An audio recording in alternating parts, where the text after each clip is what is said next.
అధ్యాయము యెహోషువ గ్రంథము 15వ అధ్యాయము. యెహోషువ గ్రంథము 15వ అధ్యాయము 15వ వచనం నుండి కొన్ని వచనాలు మనం చదువుదాం. యెహోషువ గ్రంథం 15వ అధ్యాయం 15వ వచనం.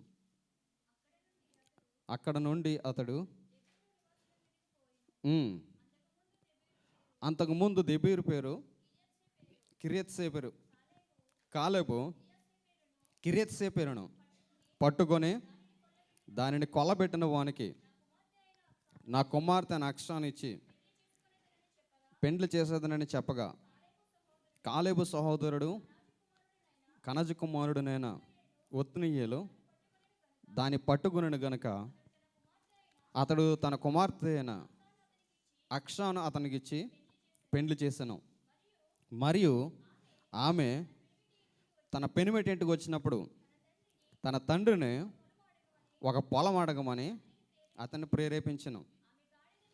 ఆమె గాడిదను దగ్గరగా కాలేబు ఆమెను చూచి నీకేమి కావాలని ఆమెను అడిగను.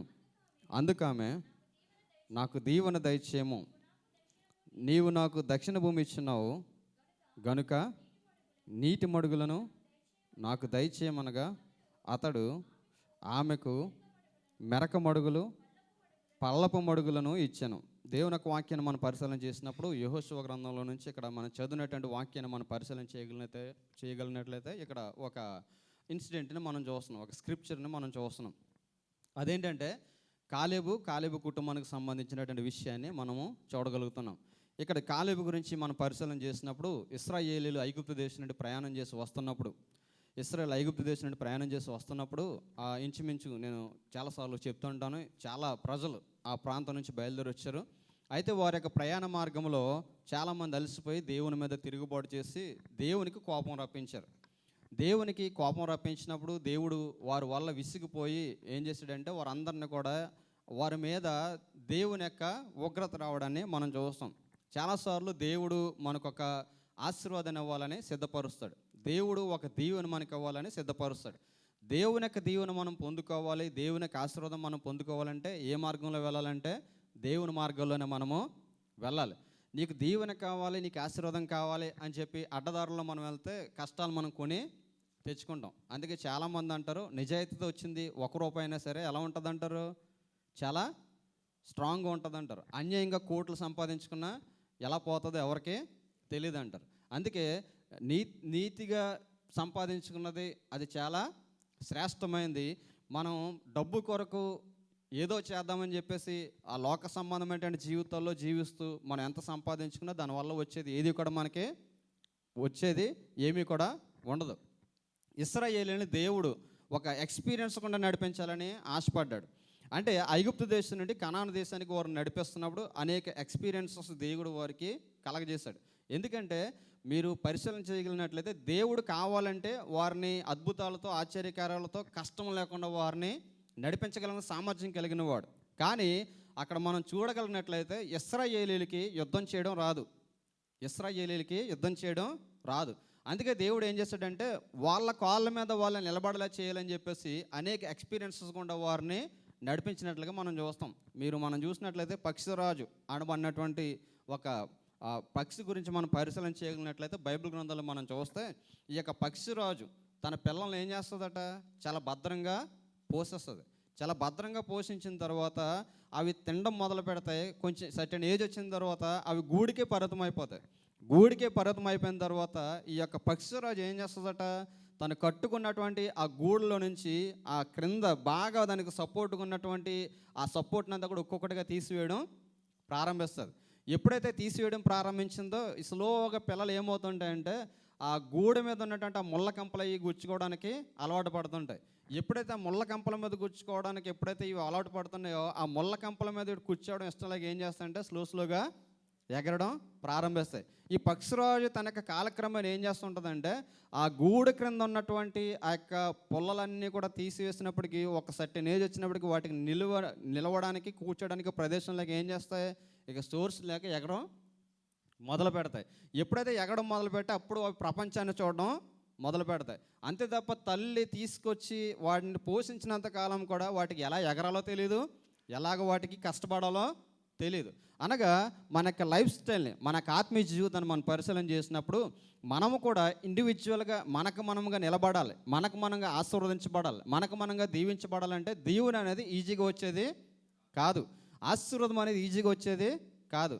గాడ్ యొక్క నిర్ణయం ఏంటంటే ప్రతి వారు కూడా వారి యొక్క కాళ్ళ మీద నిలబడాలి చేయాలి. అందుకే దేవుడు వారికి యుద్ధాలు నేర్పించడానికి, వారికి శ్రమానుభవం కూడా తీసుకువెళ్తూ శ్రమను ఎలా ఎదుర్కోవాలో అవన్నీ కూడా జయించడానికి దేవుడు ఏం చేశాడంటే అన్నీ కూడా ప్రతికూలతల గుండానే తీసుకుని వెళ్ళాడు. ప్రతికూలతల గుండా తీసుకుని వెళ్ళి వారికి అనేకమైన ఎక్స్పీరియన్సెస్ వారికి నేర్పించాడు. మనకందరూ కూడా తెలుసు, మొట్టమొదటి వేపాకు మనం తిన్నప్పుడు ఎలా ఉంటుందంటే చేదుగా ఉంటుంది. మేము చదువుకునే రోజుల్లో ఉండేది, ఇప్పుడు ఉందో లేదో తెలియదు. తినగా తినగా వేప తియ్యగా ఉంటుందట. ఫస్ట్ రోజు వేప చెట్టు ఎలా ఉంటుందట, చేదుగా ఉంటుందట. ఆ కంటిన్యూస్గా మనం తింటే అది ఎలా ఉంటుందంటే చాలా తీపిగా ఉంటుంది, మన కడుపుకి అలవాటైపోద్ది. ఇప్పుడు షుగర్ పేషెంట్లు మనం చూసాం, ఫస్ట్ బ్రౌన్ రైస్ తినమంటే ఏదో కష్టంగా ఉంటుంది. హ్యాబిచువల్గా తినడం మొదలు పెట్టారనుకోండి, వైట్ రైస్ ఎలా ఉంటుందంటే పురుగుల్లా కనపడుతుంది. అంటే మనం తినేదాన్ని బట్టి, మనం తీసుకునే దాన్ని బట్టి అది ఉంటుంది. దేవుని యొక్క ఉద్దేశం అది, ప్రతి వారు కూడా ఆత్మీయంగా బలపరచబడాలి, వారి కాళ్ళ మీద నిలబడాలి. చూడండి, అందుకే తల్లిదండ్రులు లేని వారు ఎవరైతే పిల్లలకి ఇండివిజువాలిటీ నేర్పించారో ఆ పిల్లలు ఎప్పుడు కూడా సక్సెస్ కాలేరు. వాళ్ళ కాళ్ళ దగ్గరికి అన్నీ తీసుకెళ్ళి పెట్టడం మొదలు పెట్టారు అనుకోండి, వారు కష్టపడడం నేర్పించలేదు అనుకోండి, పెళ్లి వయసు వచ్చినా కూడా వాడికి డబ్బులు పంపిస్తూ వాడిని పోషించడం మొదలు పెట్టారు అనుకోండి, ఆ పెళ్ళి అయినా కూడా పెళ్ళైన వాళ్ళని కూడా ఎవరు పోషించాలి? ఇక్కడ ఉండి మీరు డబ్బులు పంపించాలి. వాళ్ళు కష్టపడరు, ఎందుకంటే వాళ్ళకి నడక నేర్పించలేదు.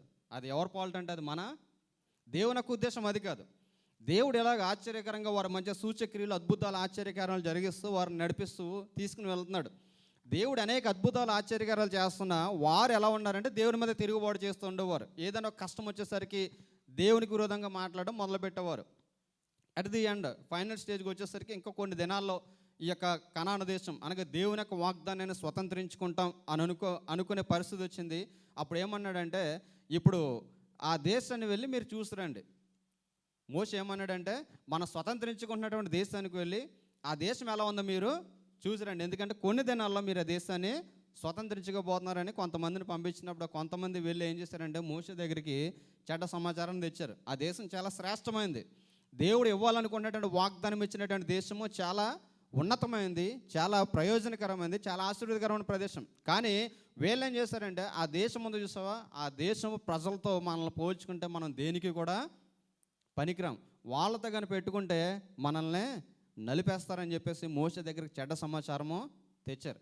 చాలాసార్లు దేవుడు మనల్ని ఏమనుకుంటాడంటే ఒక మంచి స్థానాన్ని, మంచి స్థితిని ఇవ్వాలనుకుని మనల్ని పంపిస్తున్నప్పుడు మనం ఏం చేస్తుంటామంటే మనల్ని పంపించిన దేవుని చూడకుండా ఎవరిని చూస్తామంటే మన ముందున్న వారిని మనము చూస్తుంటాం. చూడండి, జాబ్స్కి వెళ్ళినప్పుడు సర్వసాధారణంగా అందరూ కూడా ఎక్కడ భయపడతారంటే, ఎంత సబ్జెక్ట్ ఉన్నా కానీ ఎవరికి భయపడతారు? ఆ ఇంటర్వ్యూ చేసే హెచ్ఆర్కి భయపడతారు. ఎందుకంటే నేను ఎలా చెప్తానో, నేను చెప్పిన దాన్ని బట్టి నాకు జాబు వస్తుందో రాదో. డ్రైవింగ్ లైసెన్స్ ఇక్కడ అప్లై చేసిన వారికి ఫైనల్ టెస్ట్ వరకు బాగానే ఉంటుంది. ఫైనల్ టెస్ట్ తర్వాత ఎవరిని చూసి భయం వేస్తుందంటే రోడ్డుని చూసి భయం వేయదు. మన పక్కన కూర్చుంటాడు చూసారా ఇన్స్ట్రక్టర్, వాడిని చూసి భయం వేస్తుంది. ఎందుకంటే వాడు ఏమీ చెప్తాడు. నేను సెకండ్ టైం అనుకుంటా ఫైనల్ టెస్ట్ రాస్తున్నప్పుడు లెఫ్ట్ తీసుకోమన్నాడు. నేనేం చేశాను, టెన్షన్తో ఏకంగా యూటర్న్ కొట్టేశాను. నేను లెఫ్ట్ తీసుకోమంటే యూటర్న్ కొట్టేసాను. యూటర్న్ వల్ల ఇంకొక 10 నిమిషాలు లేట్ అయిన నా తర్వాత ఇంకొక 2 ఉన్నారు. ఏం చేశాడు, ఇమ్మీడియట్ ఫెయిల్ చేశాడు. అంటే కొన్నిసార్లు మనం ఎలా ఉంటామంటే మన ప్రక్కన ఉన్న వాళ్ళని, మన ముందున్న వాళ్ళని చూసి మనకు ఉన్నది కూడా మనము మర్చిపోతుంటాం. ఇప్పుడు దేవుడు వారికి చెప్పినప్పుడు వారు వెళ్ళి దేన్ని చూస్తారంటే అక్కడ ఉన్న ప్రజలను చూసి చెడ్డ సమాచారం తీసుకొచ్చి ఏమన్నారంటే అక్కడ ఉన్న వారితో మనం పెట్టుకోలేం అని చెప్పేసి చెడ్డ సమాచారం ఇచ్చినప్పుడు ఒక 2 పర్సన్స్ మాత్రం నిలబడి ఏమన్నారంటే, దేవుడు మనకి ఇచ్చినటువంటి దేశము, దేవుడు మనకి ఇవ్వబోతున్నటువంటి దేశము చాలా ఆశ్చర్యకరమైన దేశం, చాలా సమృద్ధికరమైన దేశం, దేవుడు మనకి ఇచ్చేది ఏదైనా సరే మంచిది అని చెప్పేసి ఆ యొక్క సర్వ సమాజానికి వారు అడ్డు నిలబడి ధైర్యంతో స్టేట్మెంట్ ఇచ్చారనమాట. ఒకవేళ సర్వ సమాజము వారి మీద తిరగబడితే ఇంచుమించు 20 లక్షల నుంచి 30 లక్షల మంది ఒకవైపు ఉంటే ఇద్దరు ఒకవైపు నిలబడ్డారు. 20 లక్షల మంది ఒకవైపు నిలబడితే ఎంతమంది ఒకవైపు నిలబడ్డారు? ఇద్దరు. అందులో యెహోషువ కాలేబు. వీళ్ళిద్దరూ ఏమన్నారంటే 20 లక్షల మంది ఏకదాటిగా అన్నారు, ఆ దేశం మంచిది కాదు, మరలా మనం ఎక్కడికి వెళ్ళిపోదాం, ఐగుప్తు దేశం వెళ్ళిపోదాం అని చెప్తుంటే వీళ్ళిద్దరు మాత్రం అన్నారు, దేవుడు మనకి ఇవ్వాలనుకున్నాడని దేశము శ్రేష్టమైన దేశం, ఇశ్రాయేల్ సర్వ సమాజం అంతా కూడా రాళ్ళతో కూడా చంపేద్దాం అనుకున్నారు వాళ్ళని. అయినా సరే వారి మాట, వారి యొక్క సాక్ష్యం ఏమైందంటే దేవుడు మన పట్ల చేయాలనుకున్నటువంటి కార్యము గొప్ప కార్యము. అంటే నువ్వు దేవుని కొరకు నిలబడాల అనుకున్నప్పుడు, నువ్వు దేవుని కొరకు పనిచేయాలనుకున్నప్పుడు, నీకు విరోధంగా ఎంతమంది నిలబడినా నీ యొక్క స్టాండర్డ్ ఎలా ఉండాలంటే, అవసరమైతే కొట్టి చంపేసినా కూడా నువ్వేమనాలంటే దేవుడే మంచి, దేవుడే గొప్ప అని చెప్పే అనుభవాన్ని మనము కలిగి ఉండాలి. కాలేబు యెహోషువ అటువంటి అనుభవాన్ని కలిగారు. కాబట్టి అప్పుడు దేవుడు అంటాడు, ఈ యొక్క తరం వారిలో, అక్కడి నుంచి ఇక్కడికి ప్రయాణం చేసిన వారిలో ఈ 20 లక్షల మందిలో నేను ఫిల్టర్ చేసి చూస్తే నా హృదయానుసారంగా నిండు మనసుతో నన్ను ఆరాధించింది, నిండు మనసుతో నన్ను స్తుతించింది, నిండు మనసుతో నా మీద విశ్వాసం ఉంచింది ఇద్దరు వ్యక్తులు. ఆ ఇద్దరు వ్యక్తులు ఎవరంటే యెహోషువ, కాలేబు. కాబట్టి నేను వీరికి ఇవ్వాలనుకున్నటువంటి వాగ్దాన దేశంలో ఎవరు అడుగు పెడతారంటే కాలేబు, యెహోషువ అడుగు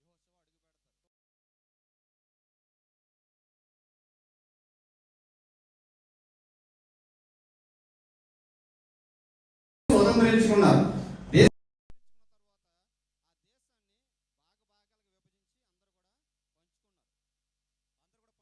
కాలేబు భాగాన్ని కాలేబు సంపాదించుకున్నాడు.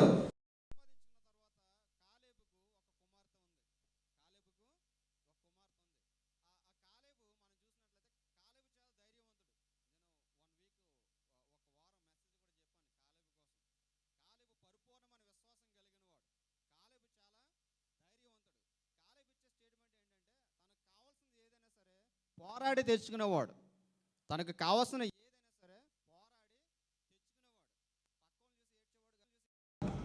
చాలా మంది ఏంటంటే కష్టపడరు, కానీ ఎవరు చూసి ఏడుస్తుంటారు, పక్కన నగలేసుకున్నారు, దేవుడు వాళ్ళకి ఇచ్చాడు, గ్రేట్, మనం ఏం చేయాలి, మనం కూడా సంతోషించి ఆనందించాలి. అంతేగాని ఆ పక్కన చూసి ఏడుస్తే మనకి ఏమొస్తుంది, దేవుడు నీకు ఎదుర్కొన్న వారికి కోరించాడు, ఆ కోరం బట్టి నువ్వు కూడా ఏం చేయాలంటే సంతోషించాలి. నీకు ఏదన్నా అవసరమైతే నాకు కూడా అటువంటిది కావాలని చెప్పేసి నువ్వు చెప్పాను వాళ్ళు నువ్వు కలిగి ఉండాలి. ఇక్కడ మనం చూస్తే కాలేబు కాలేబుకి ఏదైనా కావాలని అనుకున్నప్పుడు దాన్ని ఎలా తెచ్చుకుంటాడంటే ఫైట్ చేసి తెచ్చుకునే సామర్థ్యము కలిగిన వాడు. ఇప్పుడు కాలేబుకి ఒక కుమార్తె ఉంది, ఆ కుమార్తె పేరు అక్ష. ఇది చాలా సార్లు మనం చదువుతాం ఈ స్టోరీ. ఈ అక్ష జీవితంలో నుంచి మనం ఏం నేర్చుకోవాలి, ఈ యొక్క అక్షయ లైఫ్ నుంచి మనం ఏ నేర్చుకోవాలి మనం ఆలోచించినట్లయితే, ఇక్కడ కాలేబు కుమార్తెకు పెళ్లి చేసి ఆ అత్తగారింటికి పంపించేశారు. ఆ కాలేబు కూడా ఏ కాంటెస్ట్ పెట్టాడంటే, ఇప్పుడు నా కుమార్తెని ఎవడైతే పెళ్లి చేసుకుంటాడో తన కుమార్తెకు తనకు నచ్చిన వాడి నుంచి పెళ్లి చేయాలి, తన కుమార్తెకు నచ్చిన వాడి నుంచి పెళ్లి చేయలేదు. కాలేబు కానీ కాంటెస్ట్ పెడితే, నా కుమార్తెని పెళ్లి చేసుకోవడానికి ఎవరు వస్తారని కాంటెస్ట్ పెడితే చాలా మంది లైన్లో నిలబడి ఉండేవారు. ఎందుకంటే కాలేబు యొక్క ధైర్యము, కాలేబు యొక్క ఉన్నతమైన ఆధిక్యత ఇశ్రాయేల్ సర్వ సమాజానికి తెలుసు. అయితే ఇప్పుడు కాలేబు అన్నాడు, ఏమన్నాడంటే ఒక కాంటెస్ట్ పెట్టాడు, ఎవడైనా సరే పలానా పట్టణాన్ని పట్టుకుని వస్తే వాడికి ఇచ్చే బహుమానం ఏంటంటే నా కుమార్తెనిచ్చి నేను పెళ్లి చేస్తాను అన్నాడు. చూడండి అక్కడ మనం చూస్తే 15వ వచనం, 16వ వచనం మనం చూస్తే కాలేబు కిర్యత్సేఫరును పట్టుకొని దానిని కొల్లపెట్టిన వారికి నా కుమార్తెను అక్షరాన్ని ఇచ్చి పెళ్లి చేసేదనని చెప్పగా, ఇక్కడ మనం చూస్తే ఏమన్నాడు, నా కుమార్తె అయిన అక్షరాన్ని పెళ్లి చేసుకోవాలంటే ఏం చేయమన్నాడు, కిర్యత్సేఫరును పట్టుకొని దానిని కొల్లపెట్టిన వానికి నా కుమార్తె అయిన అక్షరాను ఇస్తాను అని చెప్పేసి ఇక్కడ చెప్తున్నాడు. కిర్యత్సేఫరు ఒక ప్రముఖమైన పట్టణం, దాన్ని జయించాలంటే సామాన్యులు దానిని జయించలేరు. ఈ జయించినప్పుడు అప్పటికి కూడా అనాకీలు అనబడిన వారు దేశంలో చాలా బలమైన వారు ఉన్నారు. ఇశ్రాయేలీయులు వారిని బట్టి చాలా భూభాగాన్ని వారు స్వతంత్రించగలగపారు. ఎందుకంటే వారు చాలా బలమైన వారు, చాలా ప్రదేశంలో దృఢముగా ఉన్నవారు. కాబట్టి చాలామంది అప్పటికే వారికి భయపడి కొన్ని పట్టణాలను ఆక్రమించగలేకపోయారు. కాలేబు ఏ కాంటెస్ట్ పెట్టాడంటే, నా కుమార్తెను ఎవడైనా పెళ్లి చేసుకోవాలంటే వాడు ఏం చేయాలంటే కిర్యత్సేఫరు అనేటువంటి పట్టణాన్ని పట్టుకోమన్నాడు. ఇప్పుడు ఇటువంటి కాంటెస్ట్ పెట్టినప్పుడు ఎవరైనా సరే ఏమనుకుంటారు చెప్పండి, ఈ పట్టణాన్ని పట్టుకోవాలంటే, అమ్మాయిని చేసుకోవాలంటే పట్టణాన్ని పట్టుకోవాలంటారా బాబు, కావాలంటే ఇది ఈ అమ్మాయి కంటే మంచి అమ్మాయి మనకి వస్తుంది అని అనుకుంటారు. ఇక్కడ కాలేబు పెట్టిన కాంటెస్ట్ ఒకటైతే, ఇప్పుడు కాలేబు కుమార్తె కోసం ప్రాణాలకు తెగించి సైతం, జాగ్రత్తగా వినండి, కాలేబు కుమార్తె కోసం ప్రాణాలకు తెగించి ఆ పట్టణాన్ని పట్టుకోవాలి అని అనుకున్నాడంటే అందరిలో లేనిది అమ్మాయిలో ఏదో ఉంది. అవునా కదా? ఇప్పుడు ఒక ఆర్డినరీ పర్సన్స్ కోసం వెళ్ళమంటే వెళ్ళరు. ఫర్ ఎగ్జాంపుల్ అండి, ఇప్పుడు కుర్రోడు కుంటుడయ్యి ఒక 50 లక్షలు కట్నం అయ్యి వాడు పని పాట ఏం లేకుండా ఇంట్లోనే ఉంటాడు, కట్నం మాత్రం 50 లక్షలు కావాలన్నారు అనుకో, అమ్మాయి తరపులు ఎవరైనా ఇస్తారా? ఎందుకోరు? వీడికి పని లేదు, పాట లేదు, పైగా కుంటోడు, మా పిల్లనే ఎలా పోషిస్తాడు, వీడికి మనం ఇచ్చేదేంటి అనుకుంటాం. అదే వాడు కలెక్టర్ అనుకోండి, అప్పుడు ఏమంటాం? వాళ్ళు అడగకపోయినా మనం ఏం చేస్తాం? నాకున్నదంతా నాకు ఇచ్చేస్తాం. అదే అమ్మాయి, సేమ్ అమ్మాయి ఎవరినో ప్రేమిస్తున్నారు, ఇమీడియట్గా తల్లిదండ్రులైన వారు అడిగే మాట, చెప్పే మాట ఎలా ఉంటుంది? నా సంపాదన నుంచి ఒక చిల్లు కావ కూడా నీకు. అదే ఏ కలెక్టర్ను ప్రేమిస్తే ఆ ఇంపార్టెన్స్ అతనిలో ఉంది. ఇప్పుడు ఈ అమ్మాయి కిరియత్సెబెరును పట్టుకుంటే, నా కుమార్తెను అక్షత నుంచి పెళ్లి చేస్తానని కాలేబు కాంటెస్ట్ పెడితే, ఒక ఊరు కాదు, ఒక పట్టణం, ఆ పట్టణం మీదకి వెళ్ళి జయించాలంటే, ఆ పట్టణాన్ని జయించి మరలా తిరిగి రావాలంటే చాలా శక్తి సామర్థ్యాలు అవసరం. పట్టణానికి వెళ్ళి జయించడానికి తిరిగి రాకపోతే వారి ప్రాణాలు వారు కోల్పోతారు. ఇప్పుడు ఈ అమ్మాయి కోసం ప్రాణాలకు తెగించడానికైనా సరే నిలబడ్డాడంటే, అక్కడ ఉన్న అమ్మాయిలందరిలో కంటే ఈ అమ్మాయి చాలా ప్రత్యేకమైనది, చాలా ప్రత్యేకమైన అమ్మాయి అన్నమాట. సో ఇప్పుడు ఒత్నియేలు వెళ్ళాడు, వెళ్ళి ఏం చేశాడంటే పట్టణాన్ని పట్టుకుని వచ్చి మొత్తం ఆ పట్టణం అంతా కూడా కొల్లబెట్టేశాడు. కొల్లబెట్టేసిన తర్వాత అప్పుడు మనం చూస్తే, ఆ కొల్లబెట్టిన వానికి, పట్టణాన్ని పట్టుకున్న వాడికి నా కుమార్తెనిచ్చి పెళ్లి చేస్తానని చెప్పేసి కాలేబు అన్నాడు. కనుక ఇప్పుడు అమ్మాయికి ఎవరినిచ్చి పెళ్లి చేశాడంటే కాలేబు వాళ్ళ కూతురునిచ్చి, అక్షనిచ్చి పెళ్లి చేసినట్లుగా మనం చూస్తున్నాం. ఆ తర్వాత మనం చూస్తే, మరియు ఆమె తన పెనిమిటింటికి వచ్చినప్పుడు తన తండ్రిని ఒక పొలం అడుగుమని అతను ఎవరిని ప్రేరేపించారట? ఎవరిని ప్రేరేపించారు? ఇక్కడ అందరూ అదే తప్పాడతారు మాస్టర్. ఎవరిని ప్రేరేపించారు? భర్త భార్యని చెప్పలేదు, భార్య భర్తకు చెప్తుంది. మీకు అర్థమైంది? ఇప్పుడు అక్కడ మనం వాక్యం చదివినప్పుడు అనుకుంటాం, అక్ష తన భర్త అక్షని ఏం అడిగాడంటే, మీ నాన్నకి చాలా ఆస్తి ఉంది, సో మీ నాన్న ఆస్తులోంచి ఒక పొలం ఇమ్మని అడగమని తన భర్త అక్షని ప్రేరేపించాడేమో అని అనుకుంటాం. కానీ ఇక్కడ ఎంటైర్ ఎలా ఉందంటే స్క్రిప్చర్ డిఫరెంట్ అనమాట. ఇక్కడ కాలేబు తన కుమార్తె తన అక్షనిచ్చి ఒత్నియేలుకి పెళ్లి చేశాడు. ఆ అమ్మాయి పెళ్ళి అయిన తర్వాత వాళ్ళ నాన్నింటికి వస్తుంది. వాళ్ళ నాన్నింటికి వస్తున్నప్పుడట ఈ అమ్మాయి తన భర్తతో చెప్తున్న మాట ఏమని చెప్తుంది? మరియు ఆమె తన పెనిమిటింటికి వచ్చినప్పుడు తన తండ్రిని ఒక పొలం అడుగుమని అతనిని ఎవరిని ప్రేరేపించారట? అది కూతురు అల్లుని ప్రేరేపిస్తుంది. అనగా అక్ష తన భర్తని ఒత్నియేలుతో అంటుంది, నువ్వు నన్ను ఫ్రీగా పెళ్లి చేసుకున్నావు, మా నాన్నగారి ఇంటికి వెళ్తున్నావు, సో నువ్వు చేయవలసింది ఏంటంటే మా నాన్న ఒక ఎకరం పొలం అడుగు. కొత్తగా పెళ్లి చేసుకున్న అమ్మాయిలు ఇలాగని చేశారు కాక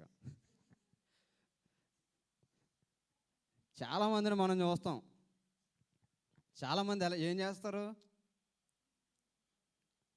మన ఇంటికి వెళ్తున్నాం కదా, మా అమ్మ దగ్గర మా నాన్న దగ్గర చాలా డబ్బులు ఉంటాయి, బండి కనుమని అడుగు, ఖచ్చితంగా కొంటారు, ఎందుకంటే నువ్వు అల్లుడు కదా అంటారు. కొన్ని స్టోరీలు డిఫరెంట్గా ఉంటాయి.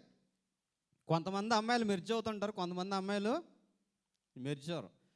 కొంతమంది కుటుంబ పరిస్థితులన్నీ కూడా తెలుసుకుని కుటుంబ పరిస్థితుల ప్రకారం కొనసాగాలనుకుంటారు, కొంతమంది వాటిని కన్సర్న్ చేయరు, ఏదైతే మాకెందుకు అనుకుంటారు. అందుకే మనం చూస్తాం కొంతమంది వారి యొక్క తల్లిదండ్రులు అనుగుణంగా నడుచుకోవడానికి మనము చూస్తాం. ఇక్కడ మనం చూస్తే అక్ష చెప్తున్న మాట ఏంటంటే, అక్ష అక్కడ చెప్తున్న మాట, మా మా డాడీ దగ్గరికి వెళ్ళినప్పుడు నువ్వు ఒక పొలము అడగమన్నాడు కానీ అతను అడగలేదు. అక్కడ చూడండి 17 వచనం మనం చూస్తే 17 వచనం నుంచి మరలా చదువుదాం. కాలేబు సహోదరుడు కనజు కుమారుడైన ఒత్నియేలు దాన్ని పట్టుకుని గనుక అతడు తన కుమార్తె అయిన అక్షను అతనికి ఇచ్చి పెండ్లి చేస్తాను. మరియు ఆమె తన పెనిమిటింటికి వచ్చినప్పుడు తన తండ్రిని ఒక పొలం అడగమని అతను ప్రేరేపించను. ఆమె గాడిదని దగ్గరగా కాలేబు ఆమెను చూసి నీకేమి కావాలని అడిగాను. దేవునికి స్తోత్రం. ఇక్కడ మనం చూస్తే ఒత్నియేలుకి చెప్తుంది, మా తండ్రిని ఒక పొలం అడగమని చెప్తుంది. ఆ పొలం అడగమని చెప్పిన తర్వాత వెళ్ళారు. వెళ్ళిన తర్వాత అక్కడ మనం చూస్తే కాలేబు ఇంటి దగ్గరికి వచ్చినప్పటికి అమ్మాయి గాడి దిగింది. చాలాసార్లు మనం చూస్తుంటాం కదా, ఈ పెళ్ళి అయిన తర్వాత ఆ పండక్కి ఎవరైనా అల్లుడు వచ్చారనుకోండి, మొట్టమొదటి కష్టాలు ఎవరికి ప్రారంభమవుతాయి? అలా చూస్తున్నారండి. పెళ్ళి చేసుకుని అత్తగారింటికి మొట్టమొదటి వచ్చారనుకోండి, ఎవరికి కష్టాలు పెరుగుతాయి? అత్తగారికి మామగారికి కష్టాలు పెరుగుతాయి. కొంతమంది మంచి అల్లుళ్ళు ఉంటారు, వాళ్ళు ఏమి కూడా రిక్వైర్మెంట్స్ ఉండవు వాళ్ళకి. కొంతమంది ఉంటారు అన్ని రిక్వైర్మెంట్సే. పండక్కి కూడా ఏం పెట్టాలి? బట్టలు పెట్టాలి, వాచ్ పెట్టాలి, లేదంటే వాళ్ళు సాటిస్ఫై అవరు. చాలామంది అలా ఉంటారు. కొంతమంది ఎలా ఉంటారంటే అసలు దేన్ని పట్టించుకోరు, చాలా క్యాజువల్గా ఉంటారు. నేను దత్తుని బట్టి చాలా సంతోషిస్తుంటాను, ఎందుకంటే ప్రజెంట్ కొత్తగా పెళ్లి చేస్తున్నారు కాబట్టి నేను చెప్తున్నాను. అంటే నేను ఆంటీ గారితో చూస్తుంటాను, చాలా చక్కగా ఆంటీ గారి విషయంలో మరి చాలా చక్కగా వ్యవహరిస్తుంటాడు. కొంతమంది ఉంటారు అసలు పిండేస్తారంటే ఇంకా పిండేస్తూ ఉంటారు కొంతమంది. ఆ లక్షణాలు కలిగి ఉంటారు. ఇప్పుడు ఒత్నియేలు ఆ కాలేబు దగ్గరికి తన కుమార్తెను తీసుకుని వచ్చినప్పుడు, ఆ కుమార్తె తీసుకొచ్చిన తర్వాత అమ్మాయి వచ్చి ఆ గాడి దిగుతున్నప్పుడు అక్కడ కాలేబు అడుగుతున్నాడు ఏమని. మరియు ఆమె తన పెనిమిటింటికి వచ్చినప్పుడు ఆమె తన తండ్రిని ఒక పొలం అడుగుమని అతను ప్రేరేపించిన. ఆమె గాడిద దగ్గరగా కాలేబు ఆమెను చూసి నీకేమి కావాలి అని అడిగాడు. ఇప్పుడు అమ్మాయి వాళ్ళ డాడీ దగ్గరకు వచ్చింది. వాళ్ళ డాడీ దగ్గరకు వచ్చినప్పుడు వాళ్ళ డాడీని చూసిన వెంటనే, వాళ్ళ డాడీ అమ్మాయిని చూసిన వెంటనే అడిగినట్టు ప్రశ్న, అమ్మ నీకేం కావాలి చెప్పరా, నీకేం కావాలని నేను కొనిస్తాను. ఇప్పుడు ఈ అమ్మాయికి ఏం కావాలి చెప్పండి? పొలం కావాలి. ఎందుకు వచ్చింది వాళ్ళ ఇంటికి? కొంతమంది అమ్మాళ్ళ ఇంటికి ఎందుకు వెళ్తారు? ఉన్నాయన్ని పోగేసుకుని వచ్చేస్తారు కొంతమందిని మీరు విన్నారో లేదో, నేను చాలా చోట్ల వింటుంటాను. వచ్చిందంటే వచ్చినప్పుడల్లా ఏదోటి పట్టుకుని వెళ్ళిపోద్ది అంటారు. ఒకసారి ఒక ఫ్యామిలీలోనట వాళ్ళ చెల్లి వాళ్ళ అక్క వచ్చిన తర్వాత వాళ్ళ అమ్మగారింటి దగ్గర ఉంది. అమ్మగారింటి దగ్గర ఉన్న తర్వాత చూసి కొన్ని రోజుల నుండి వెళ్ళిపోయిన తర్వాత సేమ్ ఆ ఫ్యామిలీ నుంచే వాళ్ళ అన్నయ్య వాళ్ళ తమ్ముడు అమ్మాయి దగ్గరికి మళ్ళీ చూడడానికి, వాళ్ళ అక్కని చూడడానికి వాళ్ళ ఇంటికి వెళ్ళాడట. వాళ్ళ ఇంటికి వెళ్తే అక్కడ మిస్ అయిపోయిన వస్తువు ఎక్కడుంది? వాళ్ళ ఇంట్లో ఉందట. వాళ్ళ ఇంట్లో ఉంటే అడిగాడట, మరీ ఎంత దొంగతనం ఏంటి, నాతో చెప్తే నేను ఇస్తాను కదా, నాతో చెప్పకుండా ఎంత దొంగతనం చేసి పట్టుకొచ్చేసావు ఈ వస్తువు అని చెప్పేసి అప్పటి నుంచి మాట్లాడడం మానేసాడట. కొంతమంది ఉంటారు వస్తారు, వచ్చినప్పుడల్లా తోసుకుని వెళ్ళిపోతుంటారు. ఇక్కడ ఈ అమ్మాయిని మనం చూసినట్లయితే అక్ష వచ్చి అడుగుతుంది, వాళ్ళ డాడీ అడుగుతున్నాడు, అమ్మ నీకు ఏం కావాలి అని అడిగితే ఈ అమ్మ వెంటనే ఏం చెప్పాలి? నాకు పొలం కావాలని చెప్పాలి. కానీ అమ్మాయి అక్కడ అలా అనలే. చూడండి అక్కడ ఏమంది? అందుకమే నాకు దీవెన దయచేయము. ఇది లాజికల్గా అడిగేదండి. ఈ అమ్మాయి వాళ్ళ డాడీ నీకు ఏం కావాలని అడుగుతుంటే ఆ అమ్మాయికి ఏం కావాలి చెప్పండి? యాక్చువల్గా ఆ అమ్మాయి రిచ్, వాళ్ళ హస్బెండ్ కూడా రిచ్. వాళ్ళ డాడీని కావాల్సింది అడిగితే వాళ్ళ డాడీ ఇస్తాడు, ఎందుకంటే ఒకే ఒక కుమార్తె అక్ష. అక్కడ మనం చూస్తే ఈ అమ్మాయి ఏమని అడుగుతుందంటే, నాకు దీవెన దయచే. మాకు ఒక సెమినార్ జరుగుతున్నప్పుడు ఆ సెమినార్లో ఒక అతను చెప్పాడు అనమాట. చాలామంది మనల్ని ఏదైనా కావాలి, ఏం కావాలి అని అడిగినప్పుడు మనం చాలాసార్లు భయపడిపోతూ ఉంటాం అన్నమాట. మన ఇంటికి ఎవరైనా వచ్చారనుకోండి, మన ఇంటికి వచ్చినప్పుడు వీళ్ళు ఏదైనా మనల్ని అడుగుతారేమో అని చెప్పేసి మనం చాలా భయపడిపోతామట. అటువంటిప్పుడు మనం ఏం చేయాలట తెలుసా? ఇది నాకు కావాలి అని అడిగినప్పుడట, ఆ వస్తువు బాగుంది కావాలని అడిగినప్పుడు, అదే కాదు ఇందులో ఉన్నాయన్నీ కూడా నీవే పట్టుకెళ్ళిపోనాలట. ఏమన్నాలే, ఈడొచ్చి ఏదోటి అడుగుతాడు రా బాబు అని అనుకుంటున్నాం అనుకోండి, వాడు అడిగిన దానికి మనం ఏమనాలట, ఇదే కాదు, it's all yours, you can take అనాలట. ఇవన్నీ కూడా నీవే పట్టుకెళ్ళిపోంటే బుద్ధున్నవాడు ఎవడ కూడా పట్టుకెళ్ళడు. ఎందుకంటే వీళ్ళ ప్రేమ ఇంతలా ఉంది, మనతో ఇంతలా చెప్పినప్పుడు ఇవి మనకెందుకు అనుకుంటారు.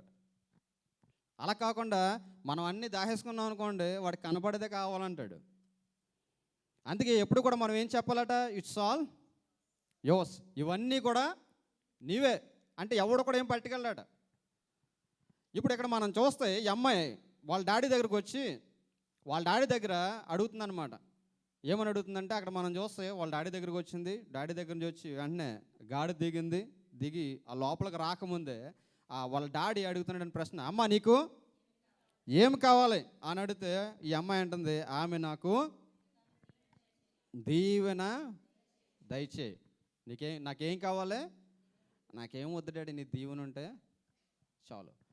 డాటర్స్కి కొంతమంది తెలుసు డాడీని ఎలాగా పడగొట్టాలో, వాళ్ళని ఎలా పడగొట్టాలో బాగా తెలుసు. ఇప్పుడు ఎప్పుడైతే కాలేబు దగ్గరకు వచ్చి నాకు దీవెన దయచేయి అని ఎప్పుడైతే అని అడిగిందో, అక్కడ ఇప్పుడు సబ్జెక్ట్లోకి వస్తుంది అమ్మాయి.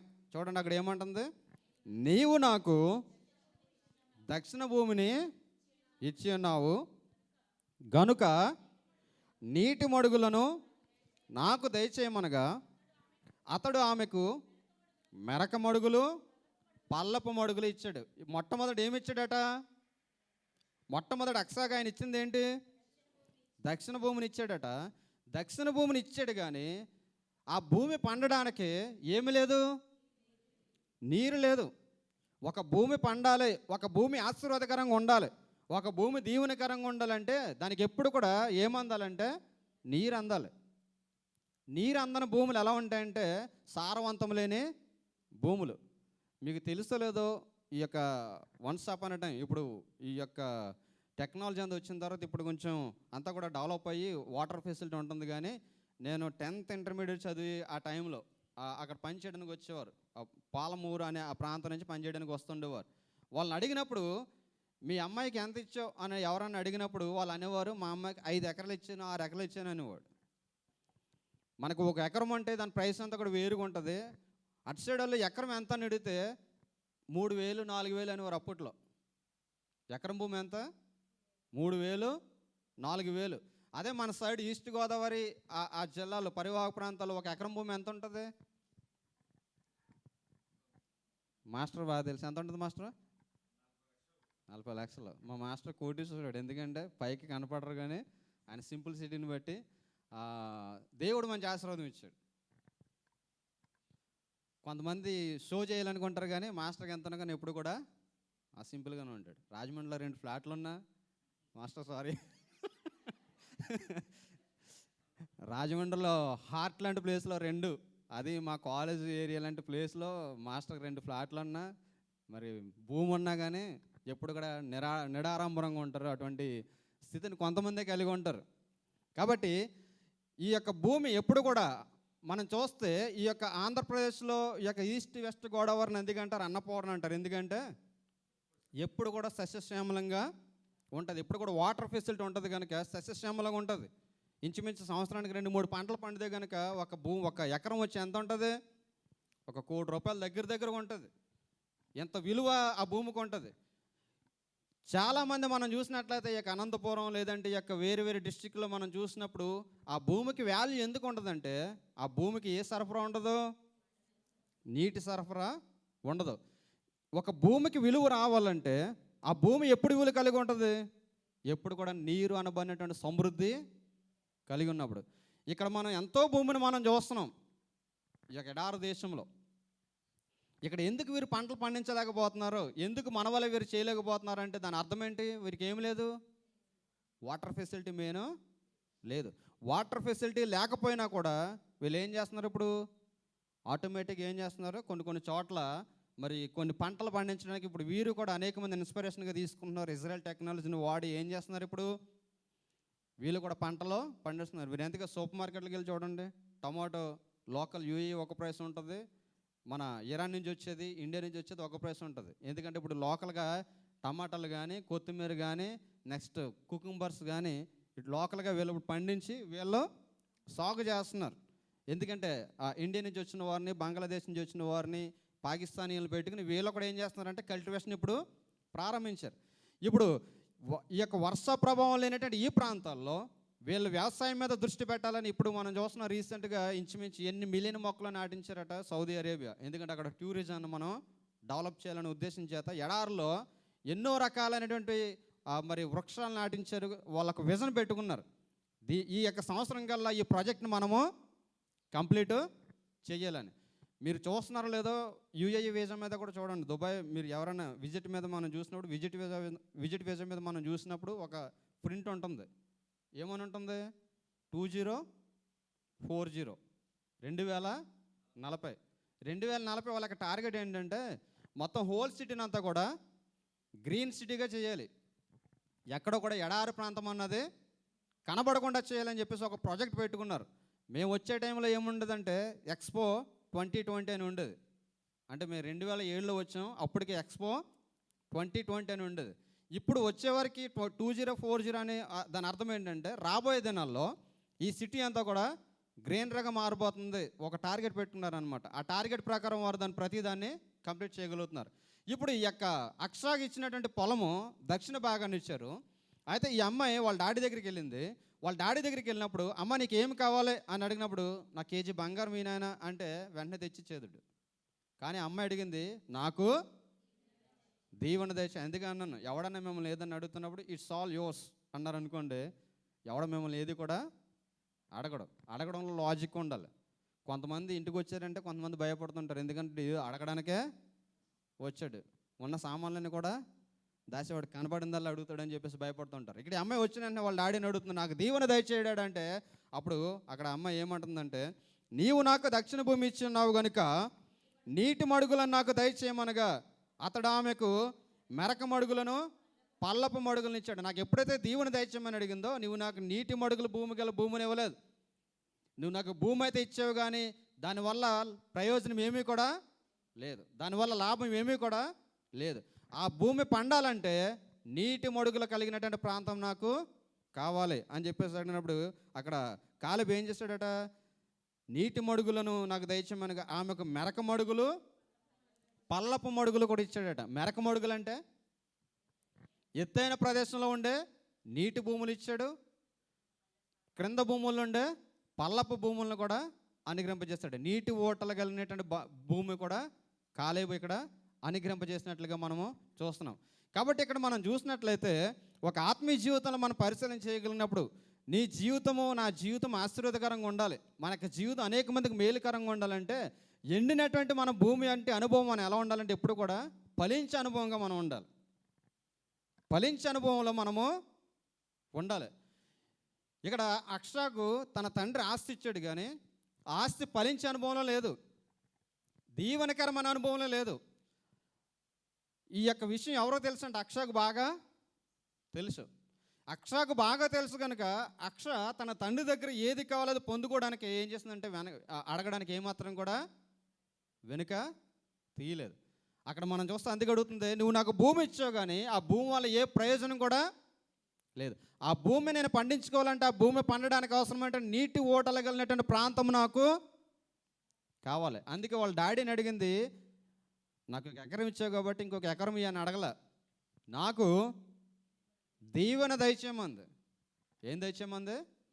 దీవెన దయచేయమంది. తన తండ్రి దగ్గర ఏం కోరుకుందంటే, నీ దీవెన నాకు ఉంటే చాలు. ఆ దీవెన ఎలా ఉండాలంటే ఎప్పుడు కూడా నాకు సమృద్ధినిచ్చే దీవెనగా ఉండాలి. ఒకటి అడిగింది, కాలేబు ఎన్ని ఇచ్చాడు? 2 ఇచ్చాడు. నీటి మడుగులు ఇచ్చాడు, పల్లపు మడుగులు ఇచ్చాడు, మెరక మడుగులు గల భూములు కూడా ఇచ్చాడు. ఈ యొక్క ఎప్పుడైతే పల్లపు మడుగులు అంటే మనం చూసినట్లయితే ఈ పల్లపు మడుగులు ఎప్పుడు కూడా విశాలంగా ఉంటాయి. ఈ మెరక మడుగులు ఎలా ఉంటాయంటే ఎప్పుడు కూడా పర్వత ప్రాంతం నుంచి కూర్చున్నటువంటి ప్రదేశాల్లో కూర్చున్నటువంటి వర్షాన్ని కూడా ఏం చేస్తుంటాయి, ఇవి వాటి దగ్గర దాచుకునే అనుభవాన్ని ఈ యొక్క మెరక మడుగులు కలిగి ఉండడాన్ని మనము చూడగలుగుతాం. ఎప్పుడైతే ఈ పల్లపు మడుగులు మెరక మడుగులు అక్కడ ఇచ్చారో ఆమె కలిగి ఉన్న దక్షిణ భూమి అంతా కూడా ఎలా ఉందంటే నిస్సారమైనటువంటి ఆ భూమి అంతా కూడా ఎలా మారిపోయిందంటే సారవంతముగా మారిపోయింది. సారవంతముగా మారిపోవడమే కదా, సారవంతముగా మార్చుకుంది. తన తండ్రి దగ్గర నుంచి కావాల్సిన దీవెన ఆశీర్వాదం ఆమె కొని తెచ్చుకుంది, సంపాదించుకుంది అనమాట. తన హక్కును ఆమె తెచ్చుకుని సంపాదించుకోగలిగింది. ఈ యొక్క ఉదయకాల సమయంలో మనం చూసినట్లయితే ఒక కాలేబు దగ్గరికి వచ్చినటువంటి అక్ష, అందుకే నేను అంటాను అందరిలో లేనటువంటి ఒక ప్రత్యేకమైన స్థానం అమ్మాయి కలిగి ఉంది. అందుకే అమ్మాయి పేరుకి అర్థం కూడా ఏమనంటే కడియం అనమాట. ఆ అమ్మాయి పేరు యొక్క అర్థం ఏంటి? కడియం. ఈ చూడండి, ఎవరైతే ఈ కడియం వేసుకుంటారో వాళ్ళని ఎప్పుడు కూడా ఎలా చూస్తుంటారు? ప్రత్యేకంగా చూస్తుంటారు. ఒక చేతికి బ్రాస్లెట్ పెట్టుకున్నారనుకోండి, ఆ బ్రాస్లెట్ పెట్టుకున్న చెయ్యి ఎలా ఉంటుంది? చాలా అందంగా ఉంటుంది. అదే గోల్డ్ పెట్టుకున్నారనుకో ఆ చేతికి ఇంకా ఎలా ఉంటుంది అంటే విలువ వస్తుంది అనమాట. ఈ అమ్మాయి అటువంటి విలువ కలిగిన అమ్మాయి. అందుకే తనకు కావలసిన దాన్ని ఎవరి దగ్గర నుంచి కొని తెచ్చుకుందంటే తన తండ్రి దగ్గర నుంచి కొని తెచ్చుకున్నట్లుగా మనం చూస్తాం. చాలాసార్లు దేవుడు నీకు ఇచ్చినటువంటి ఆ దీవెన, దేవుడు నీకు ఇచ్చినటువంటి ఆ ఆశీర్వాదం నువ్వు అనుభవించాలంటే నువ్వు మరలా ఎవరి దగ్గరికి రావాలి? నీకు ఆశీర్వాదం అనుగ్రహింపజేసిన వ్యక్తి దగ్గరకు వచ్చి నువ్వేం చేయాలి? నీకు కావలసిన దాన్ని పొందుకునే అనుభవాన్ని నీవు కలిగి ఉండాలి. తన తండ్రి భూమి ఇచ్చాడు కదా అని చెప్పేసి ఆ విలువలైనటువంటి ఆ భూమి నాకెందుకులని అనుకోలేదు ఈ అమ్మాయి. ఆ భూమి పండడానికి ఏదైతే కారణమైందో ఆ కారణమైంది తిరిగి సంపాదించుకునే వరకు కూడా మరలా ఎవరి దగ్గరికి వచ్చింది? తన తండ్రి దగ్గరకు వచ్చి తనకు కావాల్సింది సంపాదించుకుంది. ఈ యొక్క వాక్యం నుంచి మనం నేర్చుకోవాల్సింది ఏంటంటే చూడండి, ఒకసారి యోహాను సువార్త 4వ అధ్యాయము, యోహాను సువార్త 4వ అధ్యాయం మనం చూస్తే 11వ వచనం ఒకసారి మనం చదువుదాం. 10వ వచనం చదువుదాం. అందుకు యేసు, నీవు దేవుని వరమును నాకు దాహమునకిమ్మని నిన్ను అడుగుచున్న వాడెవడో అది ఎరిగి ఉంటే నీవు ఆయనను అడుగుదువు, ఆయన నీకు జీవజలం ఇచ్చినని ఆమెతో చెప్పాను. అప్పుడు ఆ స్త్రీ, అయ్యా, ఈ బావి లోతు అనేది చేదుకొనుటకు నీకేమీ లేదే, ఆ జీవజలము ఎలాగో నీకు దొరుకును? తానును తన కుమారులను పశువులు ఈ బావి నీళ్ళు తాగి మాకిచ్చిన మన తండ్రిని యాకోబు కంటే నువ్వు గొప్పవాడవా అని ఆయన అడిగాను. అందుకు యేసు, ఈ నీళ్లు త్రాగు ప్రతివాడు మరలా దప్పుకొనును, నేనిచ్చి నీళ్లు త్రాగు వాడెప్పుడు దప్పుకొనడు.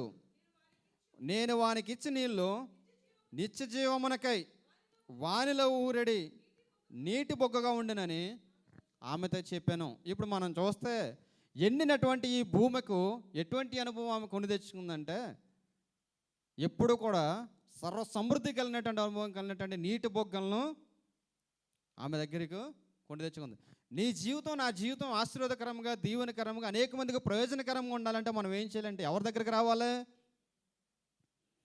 మనకు ఆ దీవెన దయచేస్తే దేవుని దగ్గరికి, తన తండ్రి అయిన కాలేబు దగ్గరికి అక్ష ఎలాగైతే వచ్చిందో నీవు నేను కూడా ఎలా రావాలంటే దేవుని దగ్గరికి అక్షవలు వచ్చి మనం ఏం కోరుకోవాలి? ఏం కోరుకోవాలి? దేవుని దగ్గరికి వచ్చి నాకు దీవెన దయచేయి. చాలామంది ప్రార్థన చేస్తారు, మీరు ఎలా ప్రార్థన చేస్తారో నాకు తెలియదు, కానీ ఈ అమ్మాయిని చూసి మనం నేర్చుకోవాల్సింది ఏంటంటే నాకు ఇది లేదు నాకు అది లేదని ప్రార్థన చేయలేదట. ఏమని అడిగింది? నాకు దీవెన దయచేయి. ఈ ఒక్క ఓడి చాలు. ఈ దీవెన అంటే ఏంటంటే అర్థం, నీకు కావాల్సినవన్నీ కూడా అందులోనే ఉన్నాయి. మనకి లిస్టు చెప్పనవసరం లేదు. నీకు ఏదైతే అవసరమో, నీకు ఏదైతే ప్రయోజనకరమో, నీ జీవిత ఆశీర్వాదానికి ఏదైతే అవసరమో అవన్నీ కూడా ఇందులో ఉన్నాయి. ఈ దీవెన అనబడినటువంటి పదంలో ఉన్నాయి. అందుకే ఈ అమ్మాయి ఏమడిగిందంటే, నాకు ఒక నెక్లెస్, లేదంటే నాకు ఒక కారు, నాకు కావాల్సినటువంటి వస్తువులు కావాలని అడగలేదు. నీవు నాకు దీవెన దయచేస్తావు, ఆ దీవెన నాకు సరిపోతుంది అని అడిగింది. వెంటనే కాలేబు కూడా ఆమెకి ఏది కావాలో దానిని ఆమెకు అనుగ్రహింపజేసినట్లుగా మనము చూస్తున్నాం. అందుకే ఏదైతే తను కోల్పోయిందో, ఏదైతే తన జీవితంలో లోటుగా ఉందో, ఆ లోటైనటువంటి ఆ యొక్క అనుభవం, లోటైనటువంటి అనుభవాన్ని ఆమె తిరిగి తన తండ్రి దగ్గర సంపాదించుకుంది. అనగా నా తండ్రి దగ్గర మెరక భూములు పల్లపు మడుగులు ఉన్నాయి, పల్లపు మడుగులు ఉన్నాయి. అనగా నీటి ఓట ప్రాంతాలు కలిగినటువంటి ప్రదేశాలు నా దగ్గర ఉన్నాయి, నా తండ్రి దగ్గర ఉన్నాయి. అవి నాకు ఉపయోగకరము, అవి నాకు మేలుకరమని వేటిని కోరుకుందంటే వాటిని కోరుకుని తన తండ్రి దగ్గర కావాల్సిన దానిని సంపాదించుకుంది. ఇక్కడ మనం అందుకే మన యొక్క ఆత్మీయ జీవితం ఎప్పుడైతే ఒక విలువలైనటువంటి జీవితంగా ఉన్నప్పుడు, ఒక ఫలభరితం కానటువంటి అనుభవంలో ఉన్నప్పుడు, లేదంటే ఎండిన ఎడారు వంటి అనుభవం కలిగి ఉన్నప్పుడు, మరి ఎందుకు కూడా పనికిరాని బీడు భూమిగా ఉన్నటువంటి మన అనుభవాలను మన తండ్రి దగ్గరకు మనం తీసుకుని వచ్చినప్పుడు, జీవజల నది ఓట అనేటువంటి యేసుక్రీస్తు దగ్గరకు మనం వచ్చినప్పుడు మన జీవితాలు ఎలా ఉంటాయట? ఎప్పుడు కూడా ఎలా ఉంటాయి? ఆశీర్వాదకరంగా ఉంటాయి, దీవెనకరంగా ఉంటాయి. విలువ లేని ఆ భూములకి ఏమొస్తుందట? విలువ వస్తుంది. ఎన్నికలేని మన జీవితాలకు దేవుడు ఎప్పుడు విలువిస్తాడంటే దేవుని దగ్గరకు వచ్చినప్పుడు విలువిస్తాడు. ఆ ఊరందరూ కూడా ఆమెను ఒక చెడ్డ సాక్ష్యంతో చెప్తున్నారు. ఏమని? ఆమెకు ఉన్నటువంటి పేరు సమరయ స్త్రీ. అందరూ కూడా చిన్నచూపు చూస్తున్నారు. ఎవరో లేని టైంలో ఆమె అక్కడ ఆ బావి దగ్గర నీళ్లు తోడుకోవడానికి వచ్చింది. ఎందుకంటే సమరయంలో రోజుల్లో చిన్నచూపు చూసేవారు కాబట్టి. ఆ చిన్నచూపు చూసే ఆ స్త్రీ ఎవరు లేని టైంలో, తనని ఎవరు కూడా చూడరు కదా, ఎవరు చూసినా నన్ను అవహేళన చేస్తారు, ఎవరిని చూసినా నన్ను చిన్నచూపు చూస్తారని చెప్పేసి ఎవరు లేని టైంలో అక్కడికి వచ్చి నీళ్లు తోడుకుంటుంది. కరెక్ట్గా అదే టైంలో ఆయన అక్కడ ఉన్నాడు. ఎవరో? యేసుక్రీస్తు. ఆయనకి తెలుసు ఏ టైంలో ఎక్కడ ఉండి ఏ కార్యం జరిగించాలో. ఆయన టైము పర్ఫెక్ట్ టైం అన్నమాట. మన పరిస్థితులు ఎంత ప్రతికూలంగా ఉన్నా, ఆ ప్రతికూలమైన పరిస్థితుల్లో ఆ యొక్క అనుభవంలోనికి నా జీవితం అంతా కూడా నిరాశ, నిస్పృహ, నా టైం అంతా కూడా బ్యాడ్ టైం అయిపోతుంది అనుకున్న టైంలో నువ్వు కానీ నీ బ్యాడ్ టైంలో కానీ తీసుకొచ్చినట్టయితే బ్యాడ్ టైం అంతా కూడా ఏమైపోతుంది తెలుసా? అంతకు ముందు లేనటువంటి ఆశీర్వాదాలతో ఆయన నిన్ను తృప్తిపరచగలుగుతాడు. ఆయన ఒక్కడే సింగిల్గా కూర్చున్నాడు మెట్ట మధ్యాహ్నం. చూడండి అక్కడ మనం చూస్తే 4వ అధ్యాయము 2వ వచనం నుంచి మనం చూస్తే,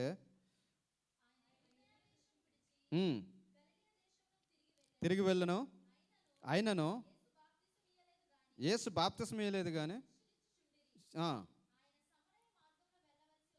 వెళ్ళవలసి వచ్చాను కనుక యాకోబు తన కుమారుడైన యోసేపుకి ఇచ్చిన భూమి దగ్గరనున్న సమరయలేని సుకారణ ఒక ఊరికి వచ్చినాం. అక్కడ యాకోబు బావి ఉండను గనుక యేసు ప్రయాణం వల్ల అలసి ఉన్న రీతినే ఆ బావి వద్ద కూర్చుండెను. అప్పటికి ఇంచుమించు 12 గంటలయ్యాను. ఎన్ని గంటలకు కూర్చున్నాడట ఆయన? 12 గంటలకు. 12 గంటల చల్లగా ఉంటుందా, వేడిగా ఉంటుందా? మిట్ట మధ్యాహ్నం టైంలో కూర్చున్నాడు. మిట్ట మధ్యాహ్నం టైంలో ఎవరన్నా బావి దగ్గరికి నీళ్ళు తోడుకు రావడానికి వెళ్తారా? మన ప్రాంతాలు, పల్లెటూరు ప్రాంతాల్లో మనం చూస్తే ఆ రోజుల్లో పాతకాలంలో చిన్ననాటి వయసులో మీరు చూసిన అనుభవాలు అంటే బావి దగ్గరికి ఎప్పుడు వెళ్ళేవారు నీళ్ళు తోడుకోవడానికి? ఐదర్ మార్నింగ్ వెళ్తారు, లేదంటే ఈవినింగ్ వెళ్తారు. ఆడవాళ్ళు అయిన వారు ఈ బోర్ పంప్స్ దగ్గరికి వెళ్ళినా ఎప్పుడు వెళ్తారు? కులాల దగ్గర ఎప్పుడు గొడవలు అవుతాయి? మిట్ట మధ్యాహ్నమా, ఉదయం సాయంత్రంలో అవుతాయా? ఉదయం సాయంత్రం. మిట్ట మధ్యాహ్నం ఎవరు వెళ్ళరు. అక్కడున్న సమాజానికి భయపడదు ఆమె. అక్కడున్న వారందరూ కూడా ఆమెను చిన్నచూపు చూస్తున్నారు. ఆ మిట్ట మధ్యాహ్నం టైంలో ఎవరో చూడరు కదా అని వెళ్ళి ఆ బావిలో నీళ్లు తోడుకోవడానికి వెళ్తుంది. కరెక్ట్గా ఆ బావిలో నీళ్లు తోడుకోవడానికి వెళ్ళిన టైంలో నేను అక్కడ ఉన్నాడు. అక్కడ మనం చూస్తే అప్పుడు 12 గంటలకు వచ్చింది ఆమె. అక్కడ కూర్చుని ఆమెను అడుగుతున్న మాట, నీళ్ళు చేదుకోవడానికి అక్కడ రాగా యేసు నాకు దాహముకమ్మని ఆమెను అడిగాను. ఆయన శిష్యులు ఆహారం కొంటకు ఊర్లోకి వెళ్ళి ఉండ్రి. ఆ సమరయ స్త్రీ, యూదుడు అయిన నీవు సమరయ స్త్రీనైనా నన్ను దాహమునకమ్మని ఎలా అడుగుతున్నావు అని ఆయనతో చెప్పాను. ఎలాగనగా యూదులు సమరయులతో సాంగత్యం చేయరు. అసలు అటువంటి వారు అసలు సాంగత్యము చేయరట. వారు వైపు కన్నెత్తి కూడా చూడరట. అటువంటి టైంలో ఆమె వెళ్తే ఆ టైంలో ఆయన అక్కడ కూర్చున్నాడు. ఆ టైంలో కూర్చున్నప్పుడు ఆమెతో మాట్లాడుతున్నాడు, కాన్వర్సేషన్ పెంచుతున్నాడు అనమాట. కాన్వర్సేషన్ పెంచుతూ అక్కడ అంటున్నాడు, చూడండి 10వ వచనం మనం చూస్తే, అందుకు యేసు నీవు దేవుని వరమును నాకు దాహమునకమ్మని నిన్ను అడుగుచున్నవాడెవడో అది ఎరిగి ఉంటే నీవు ఆయనను అడుగుదువు, ఆయన నీకు జీవజలం ఇచ్చినని ఆమెతో చెప్పినప్పుడు ఆ స్త్రీ, అయ్యా ఈ బావి లోతైనది, చేదుకొనుటకు నీకేమీ లేదే, ఆ జీవజలం ఎలాగ నీకు దొరుకునని చెప్పేసి ఇలాగ కాన్వర్సేషన్ పెంచుతూ ఆయన చెప్తాడు. ఇదిగో నీకు నిత్య జీవజలంగానే ఉండాలంటే యేసుక్రీస్తు వారిలో ఉన్నది ఏంటంటే, మీరు ఎప్పుడైనా సరే పరిశీలన చేయండి, ఆయనతో కాన్వర్సేషన్లో ఉన్నవారికి ఆయన ఏం చేస్తాడంటే వారి యొక్క తప్పులు తెలియజేస్తాడు, ఏది రైట్ వే తెలియజేస్తాడు. వారి యొక్క తప్పును తెలియజేస్తాడు, వారి తప్పును ఎత్తి చూపించడమే కాకుండా ఏది కరెక్టో దాన్ని తెలియజేస్తాడు. ఒక వారం నేను మీకు వివరించాను. ఎఫెసు సంఘం గురించి చెప్పినప్పుడు ఎఫెసు సంఘంలో ఉన్నటువంటి మెప్పుని చెప్పాడు, ఎఫెసు సంఘంలో ఉన్న లోపాన్ని చెప్పాడు. లోపాన్ని చెప్పడమే కాకుండా లోపాన్ని ఎలా సరి చేసుకోవాలో చెప్పాడు. లోపాన్ని సరి చేసుకుంటే నీకు ఏముంటుందో కూడా చెప్తాడు. యేసుక్రీస్తు వారి దగ్గర ఉన్నది ఏంటంటే లోపం చెప్తాడు, లోపాన్ని సరి చేసుకోమని చెప్తాడు, ఛాన్స్ ఇస్తాడు. లోపాన్ని సరి చేసుకుని నీ జీవితం ఆయనకి ఇష్టానుసారంగా మరల్చుకుంటూ వచ్చే దీవెన ఏంటి, ఆశీర్వాదం ఏంటి ఆయన చెప్తాడు. ఇక్కడ ఆమెతో మాట్లాడుతున్నప్పుడు, కాన్వర్సేషన్ పెడుతున్నప్పుడు ఆమె లోపాన్ని ఏదో చూపించాడు. ఆమెలో ఉన్నటువంటి లోపం ఏంటి, ఆమెకు ఉన్నటువంటి లోపం ఏంటి చూడండి. 15 వచ్చిన మనం చూస్తే, అయ్యా నేను దప్పు కొనుక్కుంటున్నట్లు చేదుకొనుటకు దయచేయమని అడుగుగా, యేసు నీవు వెళ్ళి నీ పెలిమిటిని పిలుచుకొని ఇక్కడికి రమ్మని ఏమంటున్నాడు ఆమెతో ఏమంటున్నాడు, నీవు వెళ్ళి నీ పెనిమిటిని తీసుకుని రానంటే అక్కడ 16 వచనం మనం చూస్తే, ఆ 17 వచనం, ఆ స్త్రీ నాకు పెనిమిటి లేడనగా, ఇక్కడ చూడండి, నువ్వు వెళ్ళి ఏమంటున్నాడు, నీ పెనిమిటిని తీసుకుని రా అంటే ఇక్కడ ఈ స్త్రీ అంటుంది నాకు పెనిమిటి. ఇక్కడ ఈ కాన్సెప్ట్లో మనం చూస్తే ఆ కాన్వర్సేషన్ మన లాంగ్వేజ్లో చెప్పుకోవాలంటే, వెళ్ళి నీ పెనిమిటిని తీసుకురంటే నాకు పెనిమిటి లేడంటే మన లాంగ్వేజ్లో ఎదవేస లేకు, జరిగిందంతా అక్కడ ఏం జరుగుతుందో నాకు తెలుసు, ఎక్స్ట్రాలు మానేసి నిజం చెప్పి ఏం జరుగుతుందో నాకు తెలియదు అనుకుంటున్నావు నువ్వు, ఇది నీ యొక్క హిస్టరీ, ఇది ఆ కాన్వర్సేషన్ అనమాట. ఆ క్రింద స్క్రిప్ట్ని మనం చదివితే, యేసు ఆమెతో నాకు పెనిమిటి లేడని నీవు చెప్పిన మాట సరియే, నీకు 5 ఎంతమంది ఉన్నారట, దాచేసిన అన్నీ కూడా దాహేతాం, మన వెనకాల దాయవలసిన అన్నీ కూడా దాచేసి దేవుడి దగ్గరకు వచ్చి ఏమంటాం మనం, ఇక్కడికి వచ్చి ఏమంటాం మనం, ఇది దాటిన తర్వాత మన పరిస్థితి ఎలా ఉంటుంది, ఈ ప్లేస్ దాటిన తర్వాత మన పరిస్థితి వేరు. 5 యద్వేషాలు ఉంటాయో 10 యద్వేషాలు ఉంటాయో, లేదంటే ఇక్కడ దాటిన తర్వాత రోజంతా యద్వేషాలు వేస్తాం మనకు తెలియదు, కానీ ఇక్కడ దాటిన తర్వాత మన పరిస్థితి ఎలా ఉంటుందంటే వేరుగా ఉంటుంది. ఇక్కడికి వచ్చిన తర్వాత మాత్రం దేవుడి దగ్గర ఎలా ఉంటాం మనం, దేవుడి దగ్గర నాకు ఏమీ తెలియదు అన్నట్టు ఉంటావు. ఒకవేళ నీకు ఏది తెలియదు అన్నట్టు నువ్వు యాక్ట్ చేయొచ్చు, కానీ ఆయన ముందు మనం నిలబడితే, నేను చెప్పాను కదా, నీ యదవేశాలన్నీ నా దగ్గర ఇకరా, నీ యదవేశాలన్నీ నాకు తెలుసు. ఇందాక పాటలో ఉంది కదా, కూర్చుండుట లేచిండుట, ఒకసారి సరణం ఏ రోజు,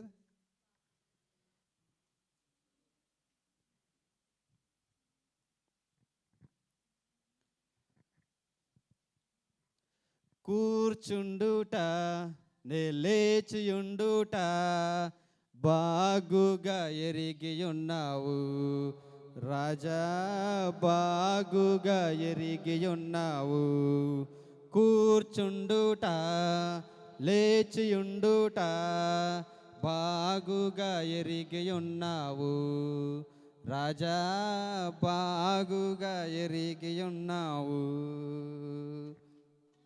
ఏంటి తెలుసంట, కూర్చోవడం బాగా తెలుసు, లేచడం బాగా తెలుసు. ఇది ఎప్పుడూ కూడా ఎవరు తమ నడవడికను బాగా కనిపెట్టుకోగలుగుతారంటే దేవునితో సహవాసం కలిగిన వారు, దేవుని సంతోషపరచాలనుకున్నవారు ఎప్పుడు కూడా తమ ప్రవర్తన ఎలా కనిపెట్టుకుంటారంటే దేవుని సంతోషపరచాలని ఏం చేస్తుంటారు, ఎప్పుడు కూడా చాలా శ్రద్ధగా వారి యొక్క ప్రవర్తన కనిపెట్టుకుంటారు. దావీదులో ఏ దోషం లేదు, ఏ పాపం లేదు, అయినప్పటికీ కూడా అంటాడు కీర్తనలో, నేను కూర్చుంటా నేను లేచట అన్నీ నీకు నీ ఆత్మ నుండి నీ ఎక్కడికి పోగలను?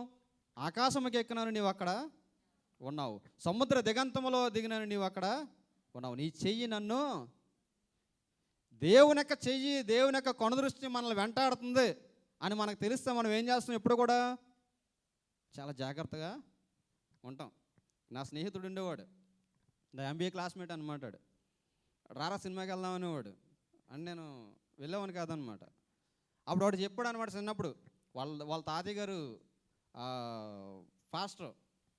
వాళ్ళ తాతయ్య గారు ఫాస్టర్ అయితే వాళ్ళ అమ్మ చిన్నప్పుడు చనిపోయింది, పాపం వాళ్ళ నాన్నగారు పెంచారని. వాడికి ఎవరు ఉండేవారు కదా ఫ్యామిలీ. అయితే నేను కరెక్ట్గా కనెక్ట్ అయినాడు. సో మీ ఇద్దరం కలిసి కాలేజీకి వెళ్తుండేవాళ్ళం, ఇద్దరు ఒక రూమ్లో ఉండేవారు అన్నమాట. సినిమాకి వెళ్తుండేటప్పుడు నేను ప్రార్థన అది చేసుకుంటానని వాడు తెలిసి అప్పుడు చెప్పాడు అనమాట స్టోరీ. చిన్నప్పుడట వాడు సినిమాకి వెళ్తున్నప్పుడు వాళ్ళ తాతయ్య చెప్పాడట, వాళ్ళ అమ్మగారు కువైట్లో పనిచేసేవారు. వాడు చిన్నప్పుడు చిన్న వయసులోనే చనిపోయారు. చనిపోతే వాళ్ళ తాతయ్య గారు ఫాస్ట్ కాబట్టి అన్నాడట, ఒరే నువ్వు కానీ దేవునికి విరోధం పనిచేసి సినిమాకి వెళ్ళావంటే జాగ్రత్త, పైనుంచి చూసి నిన్ను అడుగుతాడు ఆయన అన్నాడట. అది వాడు మైండ్లో పెట్టుకున్నాడు. చిన్నప్పుడు స్టోరీ చెప్పాడు అనమాట. వాళ్ళ అమ్మ కువైట్ నుంచి వచ్చిందట, సినిమాకి వెళ్దామని సినిమాకి తీసుకెళ్ళారట. సినిమా హాల్ దగ్గరికి వెళ్తుంటే వాడు ఆడటం మొదలెట్టాడట, బాబోయ్ నన్ను పైనుంచి చూసేస్తున్నాడని. బాబోయ్ నన్ను పైనుంచి చూసేస్తున్నాడు, నేను రానని కేకలో వేసేసి ఎంత అరిచి బబ్బలు పెట్టేస్తాడట. వాళ్ళంతా కూడా చాలా బతిమాలాడట రమేష్ గారు. అయినా సరే వెళ్ళకుండా వాడితో పాటు వాళ్ళ ఫ్యామిలీని ఆపేశాడు. ఆ తర్వాత చెప్తాడు, అప్పట్లో మన లైఫ్ అలా ఉండదు బాబు, ఇప్పుడా రిలీజియన్ ప్రతి సినిమా మా అందే. అంటే ఆ వేసిన బేస్ ఎలా ఉందంటే చాలా స్ట్రాంగ్ ఉంది. ఎవరో లేని అబ్బాయి అనమాట, తల్లిదండ్రులు లేరు, వాళ్ళ నాన్నగారు చాలా కష్టపడి పెంచారు. ఆ లాస్ట్ ఆ చివరి టైంలో వాడికి వివాహం అవ్వకపోతే ఇక నేనే ఏం చేశానంటే, నేను ఇక్కడి నుంచి సెలవు మీద వెళ్ళినప్పుడు మా నరేష్ వాళ్ళ చెల్లికిచ్చి పెళ్లి చేయించాను. నేను మా బామ్మర్ది వాళ్ళ చెల్లికిచ్చి పెళ్లి చేయించాను. ఆ బ్యాక్గ్రౌండ్ ఎవరు లేరు వాడికి. ఎవరు లేకపోతే నేను మా అత్తల అమ్మాయిని చేద్దామని చెప్పేసి అడిగితే, ఇంకా పిల్ల చదువుకున్నది కదా బాబు అంటే, అప్పుడు నరేష్ వాళ్ళతో మాట్లాడి, కుర్రాడు చాలా మంచోడు, చదువుకున్నాడు, ఓకే వాడి వైపు నుంచి నాది సెక్యూరిటీ అని చెప్పేసి నేను ఏం చేశానంటే వాళ్ళకి భరోసా ఇచ్చినప్పుడు వాళ్ళు యాక్సెప్ట్ చేశారు, మ్యారేజ్ చేశారు. ఆ తర్వాత ఆ ఇంటికి తీసుకొచ్చి ఆ ఇంటి దగ్గర మీరు చెప్తే నమ్మరు కానీ ఒక సినిమా పక్కీలో ఆ వివాహాన్ని దేవుడు జరగడానికి సహాయం చేశాడు. వాళ్ళ ఫ్యామిలీని, వాళ్ళ డాడీని మా ఇంటికి తీసుకొచ్చాం. నేను ఇక్కడ ఉన్నా కానీ సౌజన్య అన్నీ కూడా దగ్గరుండి పెళ్లి చేసింది. ఆ యొక్క వివాహ కార్యక్రమాలన్నీ కూడా చూసి ఆమె అన్నీ కూడా సిద్ధపరిచింది.